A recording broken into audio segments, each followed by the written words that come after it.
Friends, నేను ఇప్పుడు ఈ వీడియో చేయడానికి కారణం ఏంటంటే ది లెజెండరీ క్రికెటర్, మన అభిమాన క్రికెట్ ప్లేయర్. అది వన్డేలో అవ్వచ్చు, టెస్ట్లో అవ్వచ్చు, T20లో అవ్వచ్చు, IPL ఫార్మాట్ అవ్వచ్చు. మనం ఈ జనరేషన్లో క్రికెట్ చూస్తున్నామంటే ఒకే ఒక కారణం, ది కింగ్ విరాట్ కోహ్లీ. ఆయన క్రికెట్ ఆడకపోతే మన ఇండియాలో ఇంతమంది క్రికెట్ చూసేవాళ్ళు కాదేమో. ప్రజెంట్ ఇండియాలో క్రికెట్ ఇంత రేంజ్లో ఫ్యాన్ ఫాలోయింగ్ ఉందంటే దానికి కారణం one and only reason, the legend Virat Kohli. ఆయన ఆల్రెడీ T20 వరల్డ్ కప్ గెలిచిన తర్వాత రిటైర్మెంట్ కావడం జరిగింది T20 ఫార్మాట్ నుంచి. ఇప్పుడు సడన్గా షాకింగ్ న్యూస్ ఏంటంటే టెస్ట్ ఫార్మాట్ నుంచి కూడా రిటైర్ అయ్యాడు. ఆల్రెడీ నిన్న అఫీషియల్గా అనౌన్స్ చేసినాడు. గత కొన్ని రోజులుగా రూమర్స్ వచ్చినాయి రిటైర్ అవుతారంట, మళ్ళీ BCCI కూడా రిటర్న్ అవ్వద్దు అని చెప్పి రిక్వెస్ట్ చేసిందంట. అని కూడా కన్ఫామ్గా అఫీషియల్గా ఇన్స్టాగ్రామ్లో కూడా సోషల్ మీడియా ద్వారా పోస్ట్ చేయడం జరిగింది. ఇది ఎంతోమంది విరాట్ కోహ్లీ అభిమానులకి చాలా అంటే చాలా బాధ కలిగించిన వార్త. ఇది కన్ఫామ్. ఎందుకంటే ఇప్పటి నుంచి నేను అభిమానినే కాదు, మిగతా వాళ్ళైనా కూడా విరాట్ కోహ్లీ లేని టెస్ట్ క్రికెట్ చూస్తారా అనేది కూడా క్వశ్చన్ మార్క్.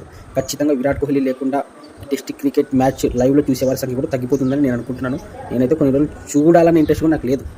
నాకైతే చాలా బాధ అనిపించింది. అసలు చాలా అంటే చాలా బాధ. ఎందుకు అసలు ఇంకా జస్ట్ ఏజ్ కూడా 36 ఇయర్స్, మంచి ఫామ్లో ఉన్నాడు. ఎందుకు రిటైర్ అయినా ఈ డెసిషన్ తీసుకున్నాడు అనేది కూడా నాకు అర్థం కాలేదు. కానీ మొత్తానికైతే మనం ది లెజెండ్, ఆయన కింగ్ని మనం రెస్పెక్ట్ చేయాలి. ఆయన డెసిషన్ అయితే రెస్పెక్ట్ చేయాలి. ఎందుకు చేసినాడు రిటైర్మెంట్ అనేది ఆయన పర్సనల్, ఆ డెసిషన్ అయితే రెస్పెక్ట్ చేయాలి. కానీ ఒక అభిమానిగా అయితే మాత్రం బాధ అయితే మాత్రం అనిపిస్తుంది నాకు. షాకింగ్ న్యూస్ అది మాత్రం. మనకు ఇందులో కూడా ఒక పాజిటివ్ న్యూస్ ఏంటంటే వన్డే క్రికెట్లో అయితే చూడగలుగుతాం కింగ్ని, IPLలో కూడా చూడగలుగుతాం. టెస్ట్ క్రికెట్ నుంచి ఇంకా 10,000 రన్స్కి చాలా దగ్గరలో ఉన్నాడు ఫ్రెండ్స్. ఆయన కెరీర్ గురించి కూడా మాట్లాడుకుంటే మనం ఇప్పుడు 2011 జూన్ 20 వెస్టిండీస్ మీద సబీనా పార్క్లో ఆరగ్రేటం చేయడం జరిగింది ఫస్ట్ టెస్ట్ మ్యాచ్. తర్వాత చివరి టెస్ట్ మ్యాచ్ వచ్చేసి 2025 మన రీసెంట్ ఇయర్లోనే జనవరి 3న సిడ్నీ క్రికెట్ గ్రౌండ్లో ఆస్ట్రేలియా మీద ఆడడం జరిగింది. తన చివరి టెస్ట్ మ్యాచ్, అదే చివరి టెస్ట్ మ్యాచ్ అవుతుందని ఏ అభిమాని కానీ ఎవరు అనుకోలేదు.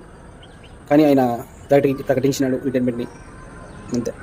ఆయన టెస్ట్ గణాంకాల గురించి మాట్లాడితే 123 టెస్ట్ మ్యాచ్లు ఆడినాడు, 210 ఇన్నింగ్స్, రన్స్ వచ్చేసి 9,230 రన్స్, బాల్స్ వచ్చేసి 16,608 balls ఆడినాడు.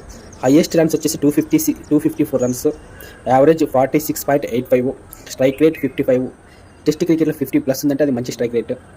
13 నాట్అవుట్లు, 13 force, 1027 force, 6s 30, 15 duckouts, 50s వచ్చేసి 31, 100s వచ్చేసి 30, 200s వచ్చేసి 7. జస్ట్ 10,000 రన్స్కి జస్ట్ ఒక 700 రన్స్ ప్లస్ రన్స్ మాత్రమే దూరంలో ఉన్నాడు. ఇంకొక 5-6 టెస్ట్ మ్యాచ్లు కానీ ఒక 10 టెస్ట్ మ్యాచెస్ ఆడింటే ఖచ్చితంగా 10,000 అనే ఫిగర్ని కూడా క్రాస్ చేస్తుండే మనకి. కానీ ఎందుకు తీసుకున్న డెసిషన్ అనేది కొంచెం చాలా బాధాకరమైన విషయము. జీర్ణించుకోవడం కూడా క్రికెట్ ఫ్యాన్స్ చాలా కష్టమవుతుంది. కానీ మొత్తానికి అయితే ఆయన డెసిషన్ అయితే రెస్పెక్ట్ చేయాలి మనం, ది కింగ్ డెసిషన్ని. కానీ ఒక కింగ్ కోహ్లీ, విరాట్ కోహ్లీ గారి అభిమానిగా అయితే నాకైతే బాధ అయితే ఉంది.